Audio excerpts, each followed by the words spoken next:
My grandpa passed away about a year and a half ago.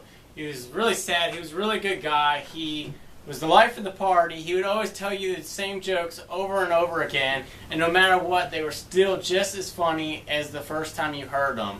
Even up until the very last days of his life, he was still telling some of the same jokes and still making us laugh. He was also really big into collecting tools.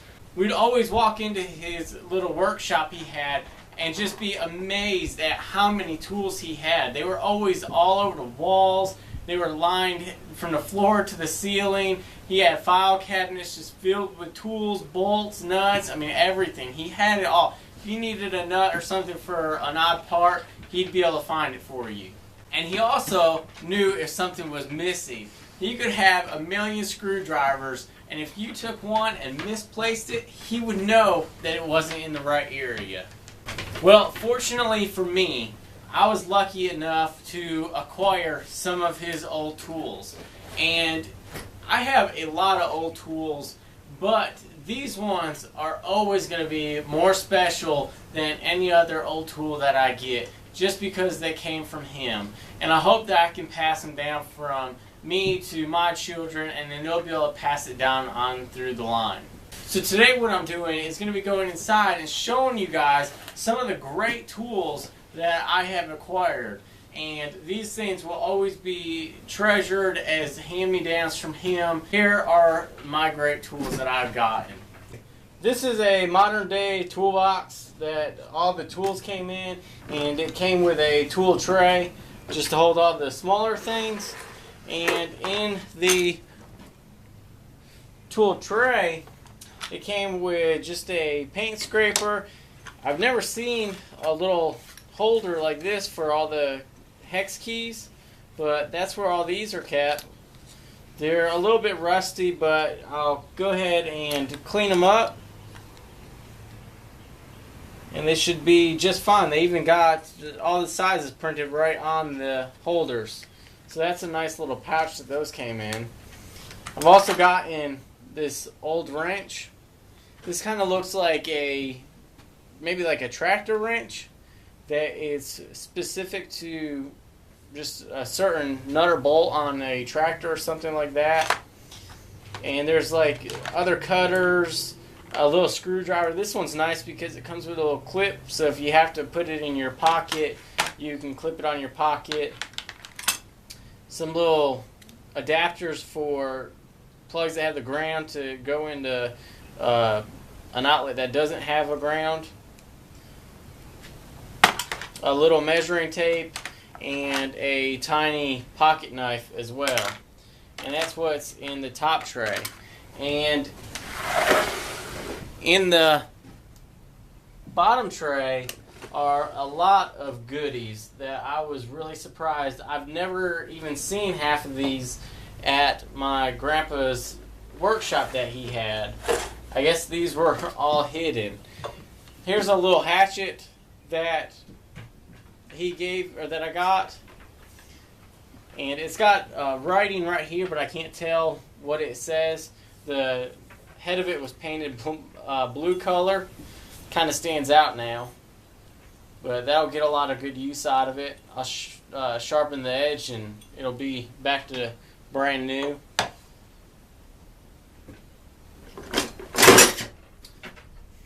An old oil can was in here as well that says the Pittsburgh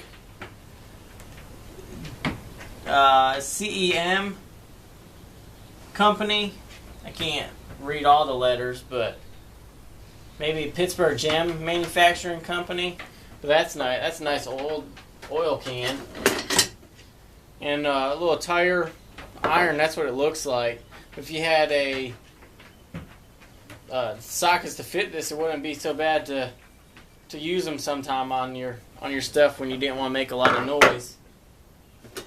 I like getting weird yardsticks, and this one I have a actual yardstick and have a lot of tape measures and stuff, but this is a folding rule, and it comes back from where I used to live in the state I used to live with, New York. So that's That's pretty cool. I don't have anything like that from New York.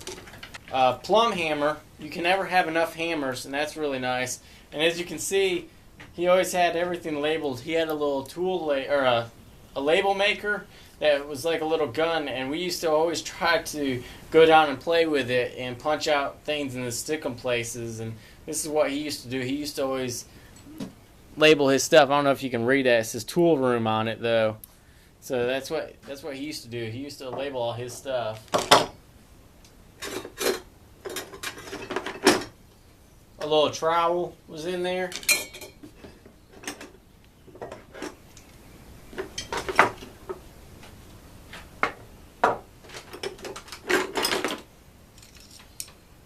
We've got some screwdrivers and wrench, an adjustable wrench, a ratchet with a socket on it. This is the only socket that was there, but you never have enough wrenches. Those are always come in handy. Now, a putty knife. This right here has got to be one of the tiniest pipe wrenches I've ever seen, which is really neat. This will work like in the smaller, tighter places. So that's a little different. It doesn't have a name on it that I can see, but that's awfully tiny. I got one that is about 12 inches. 12 to 14 inches long, but that'll be nice for a little smaller areas.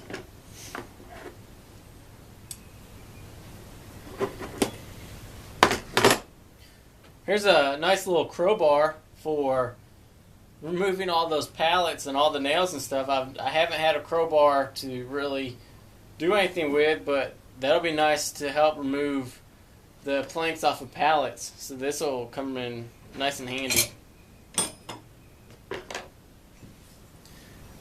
Look at that chisel. That thing is massive. This one on it, it says Del Stilo, or maybe it's Del Steel -0 for item number or something like that. But it's been used. It's got some mushrooming going on right here at the head of it. It's still pretty sharp, so that'll come in handy for using in the blacksmith area.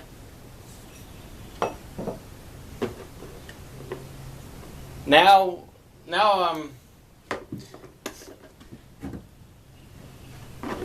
is a couple of different tools that I found very interesting and that I'll really enjoy. This is a set of channel locks. This is an actual original set. Well, maybe not original, but this is the oldest set of channel locks that I've ever had my hands on. It's got a patent date of, where was that? Of 1953. So these, I assume, are very old.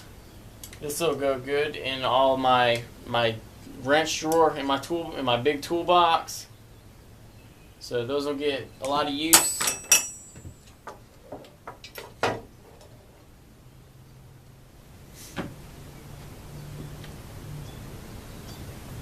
Here's a coping saw that I got from him, and it's a Distant. It says Distant Porter, a number 10. So that's really cool. I have one coping saw. I don't really use them that much, but I want to get more use out of them. So I'll put a blade onto this, and I'll start using some coping saws more in my hand tool work. Here's a hacksaw that I got. It still has a blade on it. It's warped, so it needs a new blade, but the piece is in great shape. Look at that handle. You can tell that it had a lot of use because of how the handle is worn, and it's got different coloring going on in the handle. It's nice. It's got that rust look to it. I started trying to clean it up to see if I could identify what brand it was, and it says Union something, maybe a Union Hardware or something like that, but I don't have a hacksaw to begin with, so this will come in good for cutting metal, flat steel or whatever I want to cut. So this will even get put to use, and I will get a little bit more wear on that handle. But come to my surprise, when I opened the toolbox, I found a Stanley number 110 in there. This thing is in near mint condition. It's got no dings, no dents. It looks great, except for a little bit of dust. The handle's in great shape. Everything works. Even the blade is pretty sharp still. I hope you guys enjoyed this video of seeing what was in my toolbox that I had handed down from my grandfather. All these tools are very special to me now because they came from him. There's a story behind it now, so that when I hand them down, I have a story to tell them about how I acquired these tools. If you guys have stories like this, leave it in the comment section below. I love hearing about these great stories, either with tools that you've been handed down from generations before you, or if you are a little bit older and you want to tell of a story that you are handing down tools to a child, grandchild, or even a great-great-grandchild. Leave those in the comments below. I enjoy reading about them. It's really inspiring to see. So I hope you guys enjoyed the video. If this is your first time joining my channel, please hit the subscribe button for more videos. I do a lot of woodworking and blacksmithing, and I hope you guys enjoyed this one, and we will see you guys on the next video.